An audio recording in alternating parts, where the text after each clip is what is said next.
ang ating programang MMB. Kasama pa rin ang inyong Voice 132 Alid Alfonso. Sa puntong ito, tulad ng aming ipinangako sa inyo mga kabangsamoro, ay atin nang mapapakinggan ng mensahe sa sinagawang launching ng online registration para sa mga gustong magpamiyembro sa United Bangsamoro Justice Party. At hindi na ho kayo mahirapan pang mag-fill up ng hard copy ng form dahil sa ito ho ay online na sa may mga access sa internet. At narito mga kabangsamoro ang mensahe ni UBJP Party Vice President Buhager Iqbal. A'udzubillahiminasyaitanirrajim. Bismillahirrahmanirrahim. May courtesy and respect to everyone na nariritong umaga, especially yung mga kasamaan po namin sa Bangsamoro Transition Authority, Parliament at saka Cabinet po. I'll start with, of course, ang UBGP Party President, si Ahud Balawag Ibrahim. Wala ho siya ngayon, pero kausap kami kanina dahil may nagkasabay na isang importante rin na pagtitipon. So, naroon po siya. Pero he is represented by Nasiruddin Donding, yung Assistant Secretary to the Party President. Naririto po siya. Siya po ang authorized ng Presidente ng UPJP na makipag-deliver ng special message niya. Express his regret na hindi siya makapunta dahil actually kahapon ko walang pinirmahan yung invitation.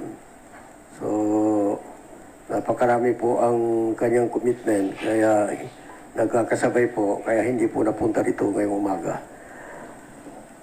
Pangalawa po isa rin high-ranking officer ng UPJP, si Membro ng Parliament at Minister Aida Silungan. Yung kasamahan po namin na membro din ng Parliament, isang abogado. Siya po ang Deputy Majority Floor Leader ng Parliament. Actually, siya po ang presidente ng isang kaalyado po natin na political party na nagpipil pa rin ng kandidato sa forthcoming election sa Parliament. Yung tinatawag na Rakyat Political Party. On a personal note, kung sino buboto ng Rakyat Political Party, hindi ko man sasabihin na huwag niyo iboto. Personal. I'm speaking not as an official of the UBJP because as official of the United Bangsamoro Justice Party, I have to abide by whatever decision the party has. But on a personal note, ulitin ko, hindi ko pagsabihan na huwag mong iboto ang rakyat kasi kaalyado natin ito. Mananalo man sila, dagdag sa grupo natin sa Parliament. Ang pagkakaiba lang, may iba siyang political party, kaya nga, I just want to stress at emphasize na on a political note, kung sino ang boboto ng Rakyat Party, hindi ko sasabihin na huwag mo iboto. But officially, we have an official stand on this. Si Brother Attorney Joe Lorena. At siyempre, yung masigasig na magaling magsalita, yung membro ng Parliament, kasalukuyan na membro ng Parliament, si Muhammad Kelly Antaw, naririto po siya. Siguro, it would not require any introduction, Brother Kelly, kilala kayo, di ba? So, kasama po natin ngayong umaga, yung OIC Mayor ng isa sa municipality sa Special Geographic Area, si OIC Mayor Luma Mascud. Naririyan po siya. Then kasama rin po natin ang isang OIC, Mayor ng isang municipality sa Special Geographic area si Dr. Anwar Salwang. And then naririto pa rin po yung mga executive officer po natin sa Cotabato City, si Dr. Tulcarnen Abbas. And then sa Maguindanao del Norte, si Professor Abdullah Adam. And then, siyempre, yung kasamahan natin si Dr. Rahib Kuto, isang senior officer ng Office ng Vice President for Central Mindanao. Narito po siya. At marami pa pong ibang naririto at may nanggaling po sa mga grupo ng mga ulama natin, si Sheikh Abdul Kahar Musa ng Darul Ifta. So sa inyo lahat, ulitin ko, maraming salamat. Assalamualaikum warahmatullahi wabarakatuh. Unang-una, yung lahat po kayo welcome po dito sa launching natin of the UBJP Central Mindanao Online Registration System. Welcome lang po kayo lahat. Actually, I am overwhelmed. I did not expect na ganitong karaming pupunta rito. So, ibig sabihin, yung interest po natin para po mangingibabaw po ay United Bangsamoro Justice Party sa election ay talagang sinusuportahan po natin lahat, either na directly involved sa UBGP o yung mga supporter natin. Kaya nakikita ko po marami pong dumalo ngayong umaga. So maraming salamat at welcome po kayong lahat. Alam po ninyo, yung tinatawag na election, it's not a game of chance. Hindi swerte-swerte. Kailangan dito preparasyon. Kailangan dito preparasyon. Of course, Allah alam niya lahat. Hindi pa nangyari, alam na niya kung anong resulta. Pero hindi man natin alam. Di ba? So, nasa sa atin ang pagsisikap. Sa atin ang pagsisikap. Kailangan magsikap po tayo. Kasi pag hindi tayo magsikap, ay walang mangyari sa atin. It's not a game of chance. Hindi swerte-swerte ito. I can cite yung laging napag-usapan po namin kay Governor Lala Talino. Ito, palagi niya inuulit ito. Sabi niya sa election, 50% science. 50% science. Ibig sabihin, ito, online, kailangan alam natin lahat ng membro natin. At alam natin, yung nagka-register doon sa mga presinto, alam natin kung sino ang atin, sino ang sa kabila, at sino ang sa gitna.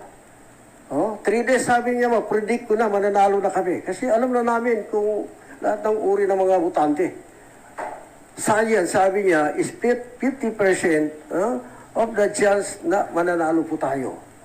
50%. Science, computer, online registration, etc. Survey, kasama po yan. Yung malaking bahagi talaga ng science. Itong ginagawa natin, kasama ito sa science. Malaking bahagi ng pagkapanalo natin, pag alam natin ang uri ng mga butante natin, pati yung mga political landscape doon sa mga area natin, alam natin kung sinong kalaban, sinong kakampi natin, at sinong sa gitna. So, importante po ito. At saka, one very important reason bakit we launched this, not to supplant yung efforts ng headquarters ng United Bangsamoro Justice Party. Mas comprehensive po ang kanila. Kaya lang po, ang katotohanan po rito ay medyo mabagal ang registration po natin. Dito lang sa Central Mindanao, ang naipamigay po namin na registration form, siguro umaabot na hundreds of thousands. Napaprint namin for Central Mindanao na form, more than 1 million na naibayad po namin. Pero hindi ho bumabalik na madali na antala po yan. Kaya sinusupplement po namin na may online registration. Explain mamaya ng mga technical group natin kung paano natin isusulong yung tinatawag na online registration. So ulitin ko, sabi ni Governor Lala Talino, 3 days before election, alam na namin kung sino mananalo. Pero 50% of that is science. The other 50 is political structure, organization. Malakas ang organization natin. So paano ba ang malakas na organization? Ang kailangan may leadership. May leadership. May leadership. Pagkatapos, kailangan natin yung manpower. Manpower. Kahit na may leadership, kung walang manpower, although yan ay it belongs to the same coin, kasi pag may leadership yan, sigurado may manpower yan. Di ba? Pero kahit na may manpower tayo, kung walang leadership, sino magdidirekta ng manpower natin kung walang leadership?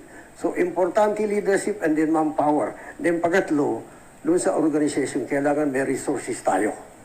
May resources tayo. Na yung resources, na yung katamtaman lang, o di kaya even below katamtaman, kung yun ang meron sa atin, dapat yun na talaga ang pwede na natin igalaw yung kung anong available.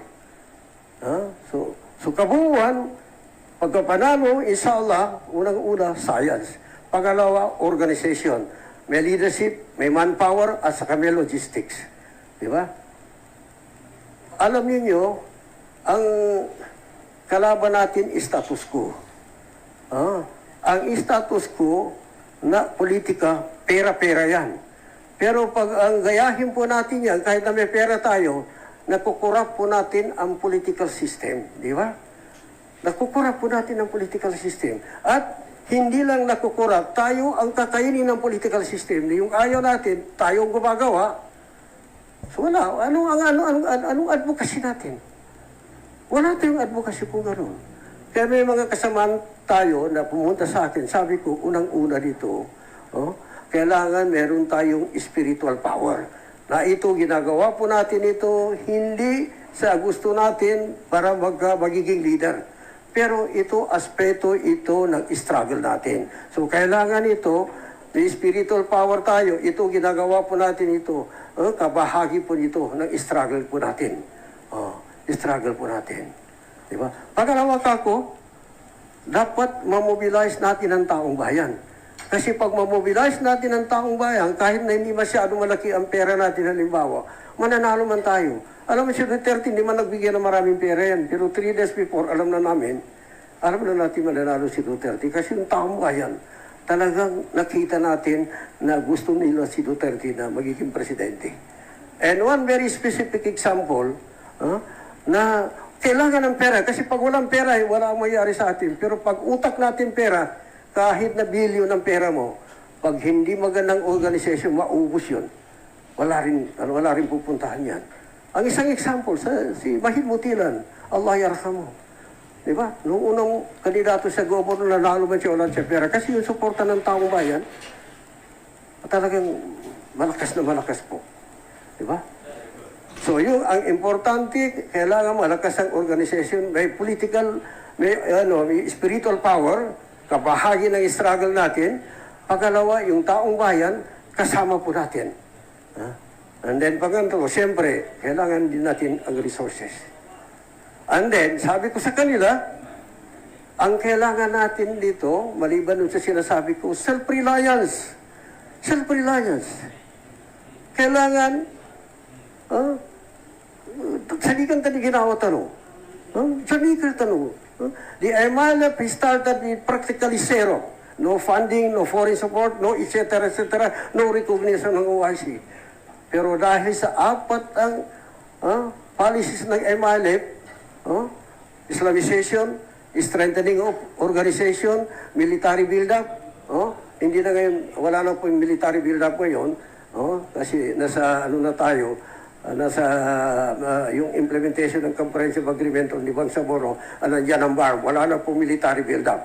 Pero originally, ang policy ng MILF, kung bakit natin inabot ito, unang-una, tulong ng Allah sa pamamagitan ng Islamization.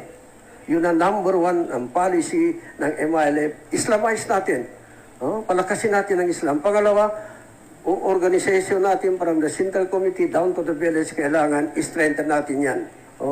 I-capacitate natin, i-strengthen natin. Pangatlo, military build-up. Kailangan may armas tayo, yung military natin malakas. Pang-apat, self-reliance. Self-reliance. Diba? Masuk ka dalawang kita. Dapat salig sa pagkasalig ka sa ginawa, kasangka pa di kadulatan. Tama. O kaya may kaya tanong lang, Yung may adi ko pinamanggaw karakulta. Gusto mo na ni si tatanig kulta. Ama, ugi na may kakulta yung utak tano, damang gula tano. Ugi na, damang mamang gula tano, may kadamang mamang kulta tano. Ugi na, ang bidaya, magkaiba kung ano ang priority. Organization o resources. Oh? Marami nagsasabi na mas importante ang resources. Ako, ang mas importante organization plus resources. Resources. Diba? Oh. So, dahil doon, importante na ma-strengthen natin ng MILF. So ngayon, before I end, yung welcome ko sa inyo, I just want to share you kung anong status ng postponement ng election sa farm. Hindi pa tapos kasi may version ng House, meron version ng Senate. Ang sa House, naipasa na po ang bill na pag-postpone ng parliamentary election. Ang nilalaman po, 1 year, 2026. Pangalawa, yung membro ng parliament are deemed resign. Ibig sabihin, pagpasa ng batas na yan, lahat po kami tanggal. Tanggal po. Ibig sabihin, mag-appoint ang presidente kaagad, papalitan kami o di kaya ibabalik kami. Hindi ko alam kung ano mangyari, babalik kami o papalitan kami. Pero yun ang ibig sabihin, pagpasa ng batas, lahat ng membro ng parliament resign na po. So subject na pwede silang papalitan. So yan po ang version ng House doon sa postponement bill. Sa Senado po, kahapon po, nag-report po ang committee at meron ng initial discussion. Ang nilalaman po ng committee report doon sa postponement ay 3 months lang ang delay ng election. Ibig sabihin, magkakaroon ng election sa parliament, sa BARM, August 11, 2025. At holdover capacity po. Holdover capacity. Ibig sabihin, lahat na membro ng parliament ngayon, nakasalukuyan, tuloy po sila. Yun po ang nasa version ng Senate. Pero, hindi pa na-finalize kasi hindi pa naipasayan. Then, pag may pasayan po, ang proseso po yan, mag-uusap ang House of Representatives at saka Senado, pag-usapan nila kung anong final version. Anong final version. So, hindi natin alam, masunod ba yun sa House, masunod yun sa Senado, o meron silang compromise. Pero sigurado, merong compromise yan. So, yung compromise hindi natin alam. Pero, ang importante dito, whether na magkaroon ng election sa August 11 o some later time, kailangan mag-prepare tayo. Mag-prepare tayo. Kasi there is no substitute ng preparasyon. Mag-prepare po tayo. So, sa pamamagitan po nito na online launching ng registration, ito po isa sa preparasyon po natin. Kasi dapat malaman na natin kung ilan ba talaga ang registered voters na pwede natin masabi na atin. Of course, hindi natin nilalagay dyan na pinipili natin. Hindi natin pinipili yan. Ang pinipili lang natin yan, yung magmimimbro ng UBJP. Yun ang ipapariregister natin sila. Kaya importante po ito at lahat po ng antas ng organisasyon ng United Bangsamoro Justice Party, kailangan po talaga magsikap po tayo. Kasi alam po ninyo, hindi naman sa pagmamaramot. Hindi naman sa pagmamaramot. Pero hindi pa na-inflation gusto natin na malagay dito sa bar. Marami pang bagay na hindi natin na-inflation ito. At ang naging problema rito, wala akong mga taong pinagpangalanan, ang problema dito, yung mga tao na magmula noon hanggang ngayon, kinakalaban ng MNLF, kinakalaban ng MILF, hindi sumuporta sa lahat ng pagsisikap natin, pagpasa ng batas, extension, at tapos sa Kongreso halimbawa, hindi sila sumusuporta, pero gusto nila, sila ang mamuno rito. Diba? Kaya pag sila ang mamuno rito, tingnan na lang natin ang track record nila. Kung ang track record nila ay mabuti, pwede naman tayo magsabi na mabuti silang mga tao. Pero tingnan natin ang track record nila. Pero ang pagkakaiba sa atin, sa leadership na United Bangsamoro Justice Party, at isama ko na po yung Rakyat Political Party kasi Brother Joe Lorena kasama ito sa MNLF. Kasama ito sa MNLF. Mataas ang katungkulin ito sa MLSF noon. So, iba tayo doon sa mga leaders na gustong mamuno sa farm.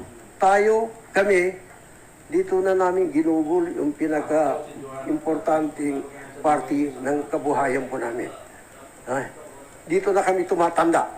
Dito na kami tumatanda.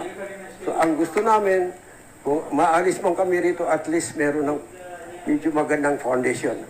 At dapat yun ang dugtungan ng mga susunod sa amin na mamuno sa Bangsamoro, mamuno dito sa Bangsamoro Autonomous Region Muslim Mindanao. So yun lang, ulitin ko lang, maraming salamat. Welcome kayo lahat dito at kami po ay nagpapasalamat sa Allah na kitang-kita po natin ngayon yung response ng taong bayan pati mga kasamahan natin ay overwhelming po. Maraming salamat. Assalamualaikum warahmatullahi wabarakatuh.